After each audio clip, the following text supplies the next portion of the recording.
Parents' feedback is very important for the continuous assessment of the children's learning in FLN. First of all, we need to orient the parents in FLN, and secondly, we need to engage them as resource. Let us know how. We have two parents with us, Mrs. Mamta Yadav and Mrs. Priyanka Tomar. Let us ask them what they are doing and how they are doing. Actually, how do they observe their children's progress and learning in FLN? I mean, how do they observe whether their children learning or not? Let's begin with Mrs. Yadav. Yes, ma'am. We also provide storybooks, puzzles and some math games like Ludo. Okay. But I also want to know such more games so that their reading skills and maths skills become better. Actually, I want to know some specific activities for FLN, and please explain what do you mean by observing the children's learning. Right, surely. First of all, I think my question goes to Mrs. Tomar. The same question. Yeah. What do you think? Yeah, ma'am. Ma'am, I also try but don't know how to guide my child. He loves to play. He never used to go for counting.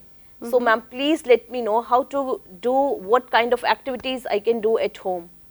Yeah, sure. I think both of you raised a very good questions.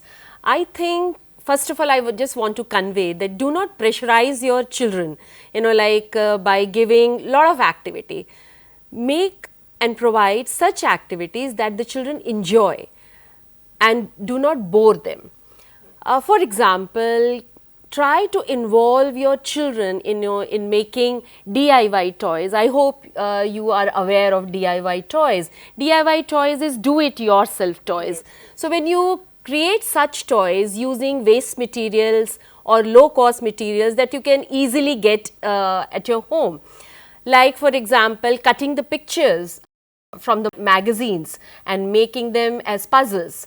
Similarly, collect the bottle caps and use them as counters even when you are playing the Ludo, and encourage your children to count the bottle caps. You can write letters on the bottle caps and let them match the letters. Right. They can look at the calendars. So, try to create homemade toys. First of all, they feel very, very happy that they have created the toys, and try to link those toys with FLN. So, I hope I have given you a lot of hints. Yes, Yes, ma'am. ma'am. Yes, Yes, yes, ma'am. yes. My son is then counting the cars, their toys. Either they have puzzles, some toy cars. They used to count them. But the thing is that he only wants to listen a story every day. I think Yes. listening to story is a wonderful idea. I feel that if your child is interested in reading, it means that he is moving towards reading. This is taking him towards the path of reading. Yes. So, storytelling is the best part and the first part or the first path towards reading. Like storytelling will help your child to learn so many things. For example, he can learn new vocabulary. Exactly. And he must be asking you new words like, Mama, what is the meaning of this Yes. word and all. Yeah, this so, is it happening. means that he is interested towards reading. Secondly, he is also learning the sounds of different words. He is getting aware that these are the words and these are the sentences. Yes, yes. True. And I think similarly, you should make your children interested in foundational numeracy as well. So, you can do this activity of how many. How many is a beautiful activity for foundational numeracy. Like you encourage the children to count and say how many. How many will also lead them to addition. Yes. For mastery in counting. Similarly, one-to-one correspondence, like both of you have asked, like how to observe, and like how do you know whether the children are progressing in literacy and numeracy or not. So, if you take the example of one-to-one correspondence, when the children are counting, so when they are putting their finger on each object, just observe whether they are touching each object and counting each object, or they are skipping the object. Okay. So, sometimes you find that the children are skipping the object Right. and saying the number. Right, right. So, it Ji. means that they are not become proficient in counting. Okay. They have to touch the object. They have to touch. So, these are the simple strategies for observing children's progress, you know, like whether we say it is a foundational literacy, whether it is a foundational numeracy. Similarly, you can do for print, you know, like when they are moving their finger beneath the print, you just see whether they are moving it from left to right.